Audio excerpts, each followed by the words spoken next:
Storytelling. I see storytelling in three ways. There's the oral delivery, the old way of our ancestors. There's the written version. We write things down, gets a hold of our left brains, and we're doing this writing. And now there's this electronic medium. This is called a neuralizer. This red eye here will isolate the electronic impulses in your brains, more specifically the ones for memory. What in the hell is going on? Excellent question. And the answer you're looking for lies right here.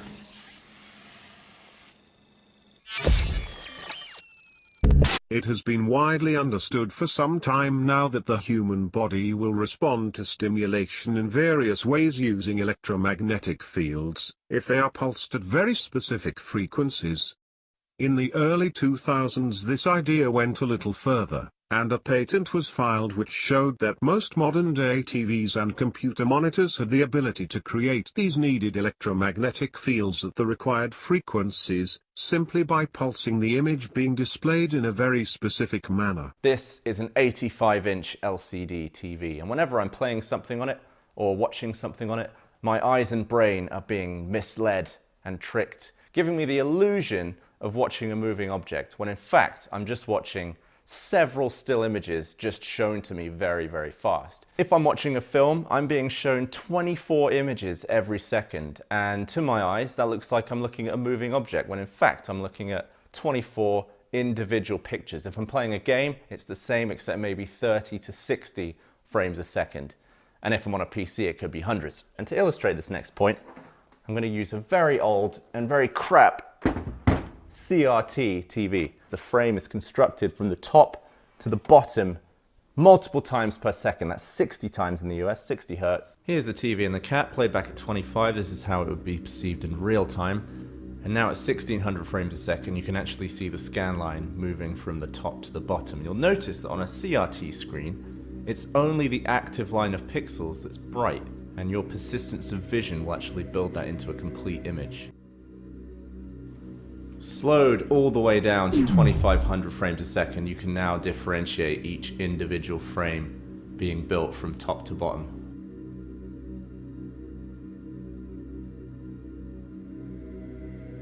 It takes an extremely fast camera to see that each frame is built line by line from top to bottom, but it takes an even faster camera to see that each line is drawn from left to right.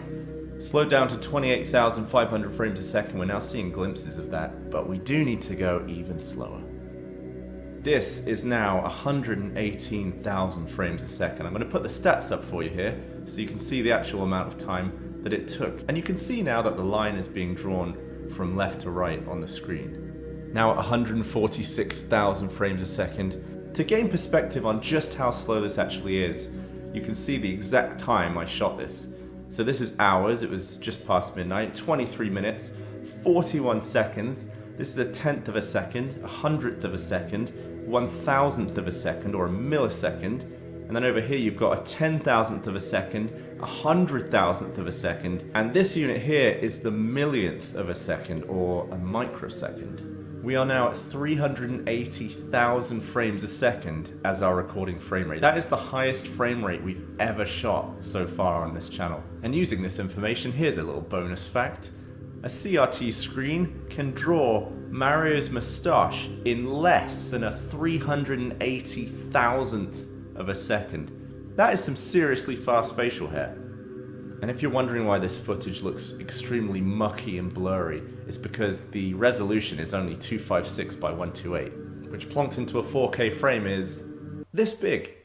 That CRT screen is standard def. This is a 4K screen, which means it's 3840 by 2160 pixels. That's over 8 million pixels. So think of the processing power that this TV has to update an image that big that many times every second. The first thing you'll notice about a modern LCD screen is that it's not only the active line of pixels that retains brightness, it's the entire image, so you can actually see the full image as each scan line passes down the screen. This is every frame of the startup sequence on an Xbox One.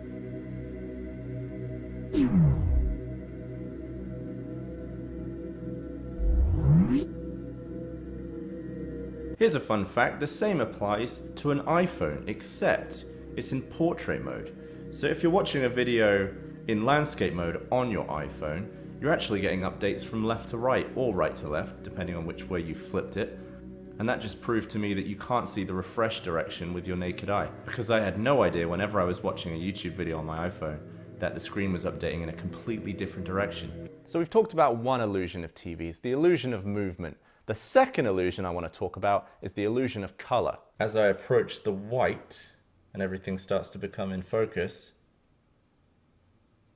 you can see that white isn't so white anymore. We're now looking at the sub-pixel level. A pixel is made up of 3 sub-pixels, red, green, and blue. RGB, you may have heard that before. And this creates the illusion of different colors.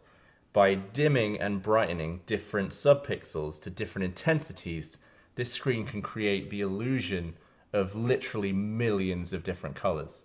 When all 3 are lit to full brightness, you get white.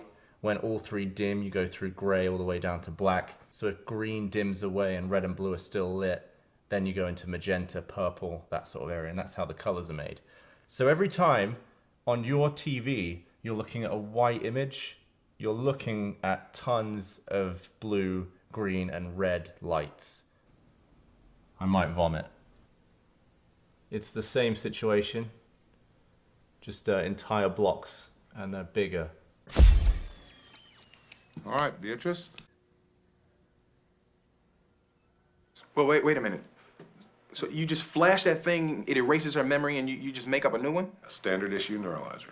And the way this happens really has a lot to do with 2 forms of memory. On the one hand, you have what's called your working memory, and that's basically the contents of your conscious mind at any given moment. It's what you're thinking about. And then the other form of memory is what we refer to when we refer to memory, which is our long-term memory. And this has an enormous capacity. It's incredibly expansive, incredibly large. And the key to deep thinking is being able to take the information that's coming into your mind from what you're learning, the conversations you're having, what you're reading, this very, very small capacity of working memory, and transfer it to your long-term memory. And that's a process called memory consolidation. And it's only during memory consolidation that you connect that new piece of information to everything else you've learned and thought and experienced in your life. And it turns out knowledge isn't about these fragments of information that we can pick up all the time today. It's about the connections and associations that we make inside our own brains among all the pieces of information we gather. It's only when you make those connections that you get rich thinking, rich knowledge. Maybe, if you're lucky, you even end up with some wisdom. The problem is, it's very easy to break this consolidation process. Because you have such a small capacity in your conscious mind, if you're overloaded with information, nothing stays there very, very long. Because in order to take in that new tweet or notification or Facebook update or Google result, you have to clear out something that's already in your conscious mind. And what we know about the consolidation process is it only happens when we're attentive, only happens when we concentrate for some period of time on new information. It's attention that triggers the transfer of information to our long-term memory and allows us to create all of these connections. This digital environment is a constant source of disruption, interruption, distraction. That means we're never keeping information long enough in our attention to form these rich connections. And this is more than just a theoretical concern. We see growing bodies of scientific evidence that show this happening. There was a very important study done a few years ago at Stanford in California where the researchers gathered 2 groups of people. One, people who spent a lot of time online, a lot of time multitasking, glancing from one message to another. They called these the heavy multitaskers. And another group of people that did much less of that, which they called the light multitaskers. They gave these 2 groups of people 6 standard basic tests of cognitive function. How deeply they thought, how well they thought. The heavy multitaskers did worse on all 6 of the tests. One of the tests was a test of multitasking skill itself. Heavy multitaskers did worse on the multitasking test. Although if you ask them, they say, oh, I'm great at multitasking, I do it all the time. What really happens is that they're burning up all their mental energy, switching from one thing to another. And if they just focused for a little while on one thing, they would perform much, much better. But to me, the most interesting, most revealing of these tests was one that examined how well people are able to distinguish important information from trivia. And here, the heavy multitaskers performed much worse than the light multitaskers. And what the scientists theorize, and I think this makes complete sense, is that the more time we spend jumping from bit of information to bit of information every couple of minutes during our day, the less we worry about how important something is, and the more we're simply attracted to whatever's new. So it's the new thing that grabs our attention. For instance, if it's a nice little cat video, you'll go to the cat video. You won't focus, even if you have something very important, very interesting in front of you. This world in which, thanks to our technology, we're constantly subverting our ability to think our deepest, most profound thoughts. And there was another study done a couple of years ago in which a woman named Patricia Greenfield at the University of California at Los Angeles went out and examined 50 different experiments that had been done over the years to see how different technologies, different media influence the way we think. What she concluded was that there is a benefit for all this time we spend online. We seem to have greater visual acuity. And what's meant by that is we can shift our focus more quickly among more images, more things on a screen than we were able to do before. But the trade-off here, what we lose in optimizing our brain for shifting our attention, is what she described as mindful knowledge acquisition, creative thinking, reflective thinking, critical thinking. Now, I think most of us would agree that those things, mindful knowledge acquisition, the ability to think critically and to think conceptually and deeply, those are really the fundamental aspects of the highest forms of human thinking. And essentially, by becoming slaves to our technology, we've cut ourselves off more and more from those highest forms of thinking. I'd even argue that as a society, we're starting to pretend that that doesn't matter. We place all our focus on the speed with which we can gather new information. The second and more important stage is actually to cut yourself off, to screen yourself from all that incoming information and consider deeply, think deeply about what you've discovered. And it's that second process, more important process, that is fading more and more away from us. And as I argue, as a society, we're kind of saying, oh, that doesn't matter. What matters is the speed of the consumption of information. So if there's the one overarching danger that I think we face as individuals and as a society in our dependency on our smartphones and our computers and the web, it's that we're sacrificing our ability to determine for ourselves what our minds focus on, what we pay attention to. We're ceding that incredibly important function to the technology itself. And we know that Facebook and all these other companies are happy to take over that function for you, happy to determine what you look at. But it seems to me, if we sacrifice that fundamental quality of our mind, the ability to determine for ourselves what we're going to think about and how much time we're going to spend thinking about it, then for all the gains the internet has given us, we'll be sacrificing perhaps the most important thing that governs the depth of our thought. With over 89% of America's population owning a computerized device and us spending, on average, over 7 hours of screen time a day on technology, it obviously has an effect on society. But what about our brains? Here's some crazy ways that screen time is affecting your brain right now. Having trouble logging off the internet or quitting that video game? Research has shown dopamine, which is a hormone released in the brain for reward and addiction, is released during gaming and internet use. This creates urges and cravings for gaming and internet use that are similar to the urges and cravings of drug addicts' brains. In recent brain scans, it is shown that gaming and internet use are seen just as or more rewarding as the feeling of cocaine. Although it is a psychological addiction instead of a substance addiction, internet and gaming both rewire the brain because they provide immediate immediate rewards with very little effort. This causes your brain to say, I want more after every single use. So tell us what you were doing and what you saw. I was sitting at home and I was playing Fortnite, and all of a sudden I just hear a bunch of noise, and I look out the window and I start seeing the roof come off the houses in front of me. But then I sit back down because I only got like a couple people left in my gang. I was gonna try to finish the game. And what's going through your mind as you said you're in the bathroom with your sister and nephew? I'm like, honestly, I was just thinking about the game.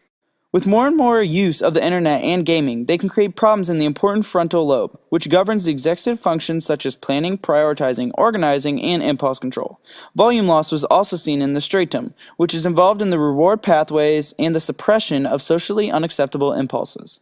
Another concerning result of internet and gaming addiction is an area known as the insula, which is involved in our capacity to develop empathy, compassion for others, and integrate physical signals with emotion. Stan? Stan! Hang on, guys. My dad wants something. Stan! What?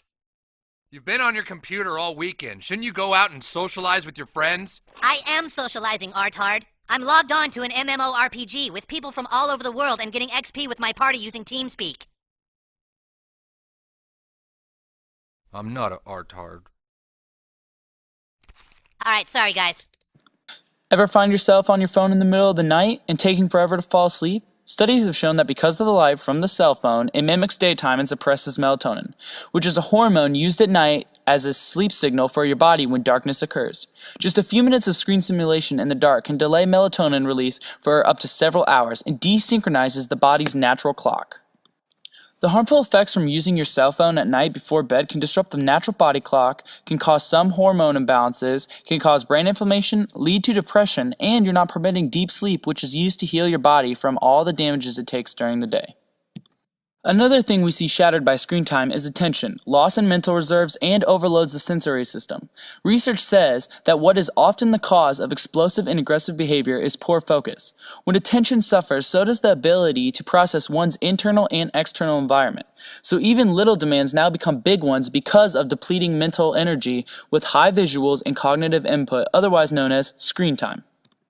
A temporary way that brain deals with the effects of too much screen time is to get angry, which boosts the brain's depleted reserves. So as an effect, a meltdown becomes a coping mechanism for the brain when too many senses are flooding in from the environment as a result of damage of too much screen time.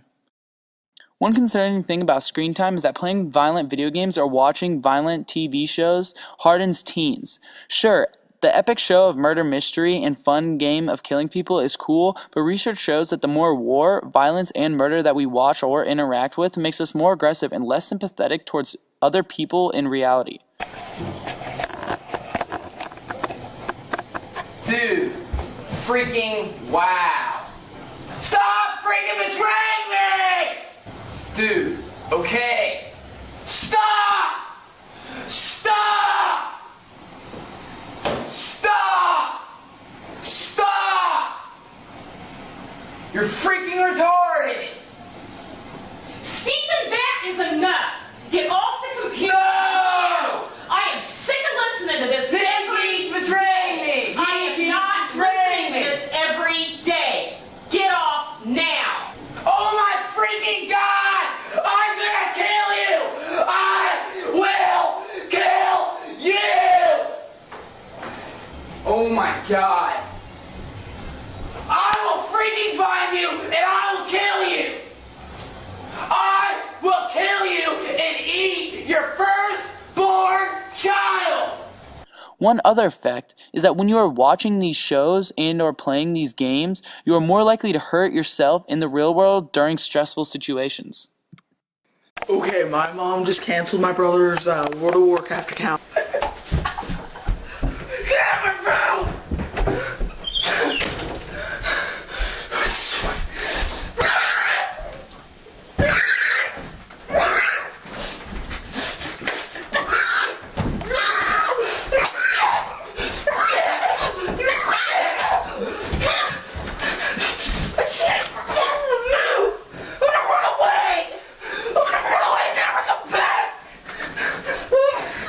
I'm gonna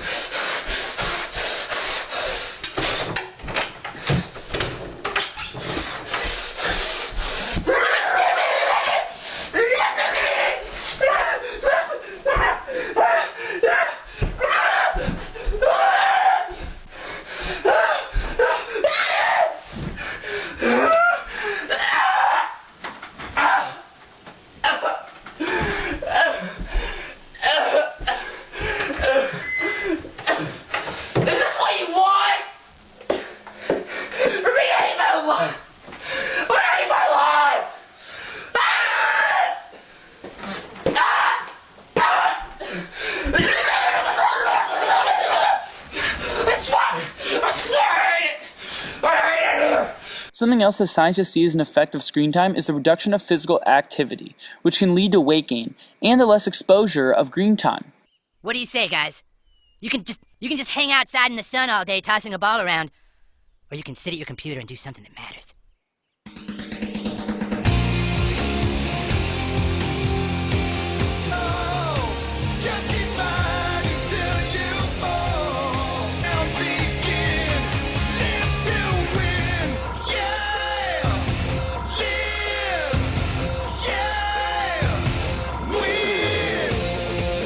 You know, the thing is, believing a lie is easy. Someone in a lab coat tells you something, you're okay, and then you eat some more potato chips, drink some cola, and watch some television, and you just poison your mind. But to learn the truth, you have to think, you have to look, you have to reason. The problem is right now, people will listen to videos, watch things on their screen and then just agree with them. They won't watch it and then think and actually come up with their own hypothesis or create, their own opinions. They only know, especially kids these days, what the screen tells them. They might be agreeing with us right now, but you shouldn't agree with us. You should think for yourself before you agree. But people have taken that thinking out.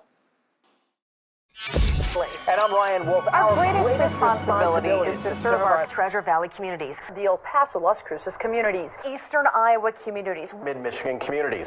We are extremely proud of the quality, balanced journalism that CBS 4 News produces. But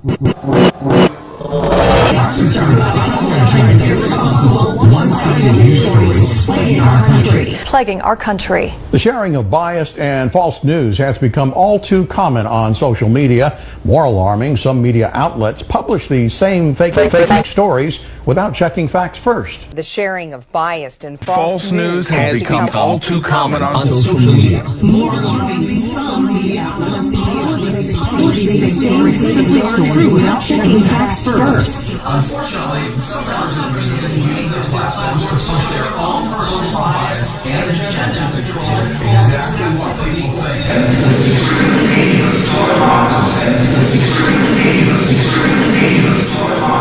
This is extremely dangerous to our democracy.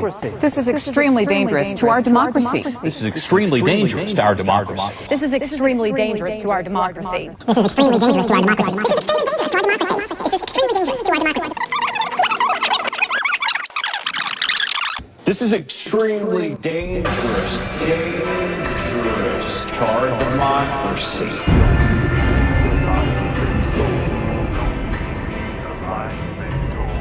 Don't believe the lies you've been told. Research also shows that time in the outdoors, especially interacting with nature, can restore attention, lower stress, reduce aggression. So put your technology down and go outside. See, I think you can find your calling. I think you can find your vision.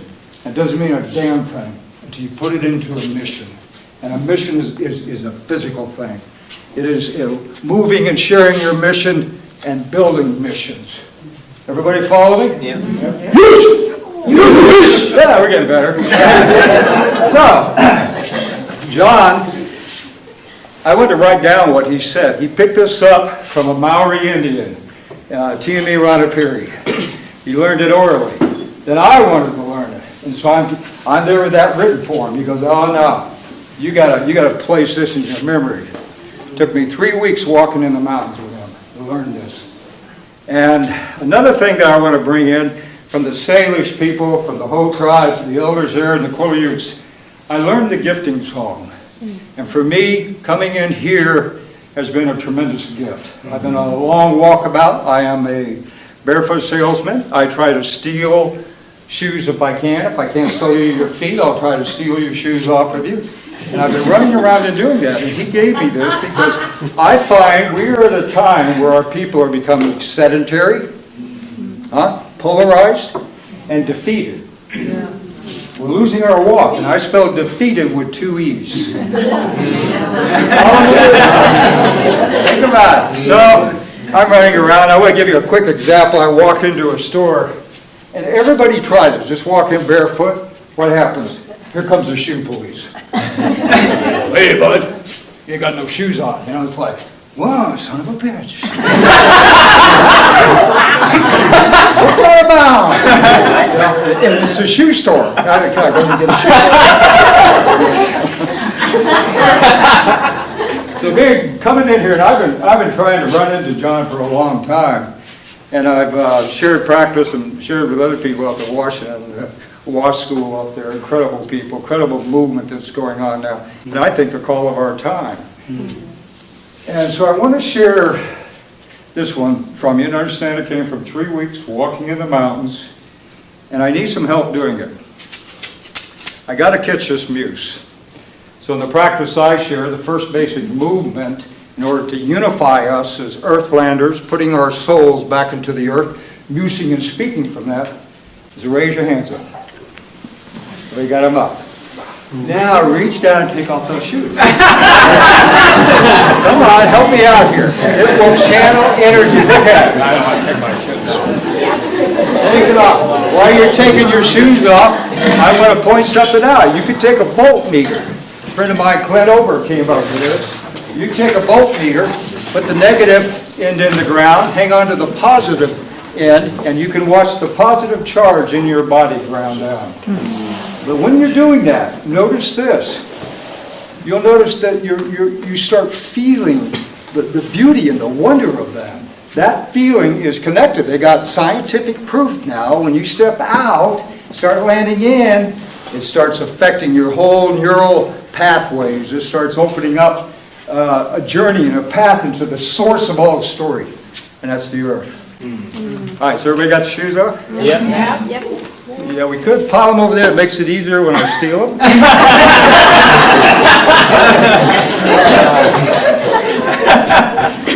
Here we go. What I have to do is get back on the trail with him. This is a song, some words of wisdom that came out of a Maori Indian out of New Zealand. John carried it and shared it orally, and now I do. It's about spirit. It's about movement. It's about this time we're at where people are becoming defeated, unsure of their calling and their vision. And it's helped me a lot as I walk along the road, and that road is a wall, people. It's a wall. It has guard duties and sentries on it. A lot of animals dead alongside the road. That road is a wall, and all roads lead back to Rome. Building of civilization, building of the world. I track the word world. It's a German word, a Nordic word of my people. It means the age of humans, the age of man. And think about it when you hear it. When I was in the Marines, we were always looking to get back to the world. That's what we called it. And so if you had that world, what else do we have? Earth, stepping out and landing Earth. Yush. Yeah, let's try. Yush. Kind of good.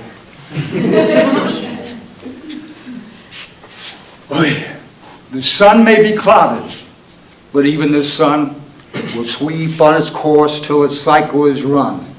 And when into chaos our system is hurled, again shall the movement form in your world. Your path may be clouded, uncertain your goal. Move on, for your orbit is fixed to your souls. And even though it may lead you into the darkness of night, the torch of the movement will give a new light. You were and you will be, and know this while you are. Your movement has traveled both long and afar. It comes from the source, and to the source it shall return. For the spark that ignited eternally burns. Your spirit has slept in a jewel, leaped in a wave, roamed in the forest, and rose from the grave. It's taken on strange garb for eons of years, and now the soul of yourself it appears. From body to body, the spirit moves on. It takes on a new form when the old one is gone. And the form that it finds is in the fabric you have wrought, on the mind of the loom, on the fiber of thought. Yeah, that was good enough. The light dew that is raised upward, in rain to descend, your thoughts will drift away and destinies blend. You cannot escape this, for petty or great or evil or noble, it has fashioned your fate. But know this, my brothers and sisters, you are your own devil and you are your own God, and you fashion the path that your footsteps have trod. And nothing will save you from error or from sin until you awaken to the movement with no end. Goose. That's a gifting song to you, brother.